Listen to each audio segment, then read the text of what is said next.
सिंध हुकूमत ने अक़लीती तलबा के लिए 25,000 रुपये का स्कॉलरशिप का ऐलान कर दिया। सिंध हुकूमत ने अक़लीती बरादरियों के तलबा की तालीम जारी रखने में मदद के लिए एक स्कॉलरशिप प्रोग्राम मुतारफ़ कराया है। इस इक़दाम का मकसद कम आमदनी वाले ख़ानदानों के मुस्तहिक़ तलबा को माली मदद फराहम करना है। सूबाई महकमा अक़लीती अमूर के मुताबिक वो तलबा जिन्होंने गुज़श्ता साल अपने इम्तहानात में कम अज़ कम 50% नंबरों के साथ पास किया था, वो दरख्वास्त देने के अहल हैं।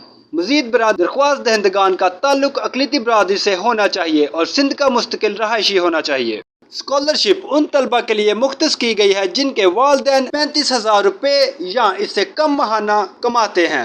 हर वसूल करंदा को 25,000 रुपये की ग्रांट हासिल होगी। ये इक़दाम जामा तालीम को यकीनी बनाने और पसमानदा तलबा को माली इमदाद फराहम करने की हुकूमत की कोशिशों का हिस्सा है। एक अलग पेशरफ्त में सिंध हुकूमत ने हाल ही में एक जॉब पोर्टल का आगाज़ किया ताकि शहरियों को सरकारी और निजी दोनों शोबों में रोज़गार के मौक़ा से मुंसलिक किया जा सके। पोर्टल का मकसद मुलाजमत की तलाश को आसान बनाना और करियर के मौक़ा तक रसाई को बेहतर बनाना है। मालूमात का काबिल एतमाद ज़रिया CRC। जुड़े रहें CRC के साथ।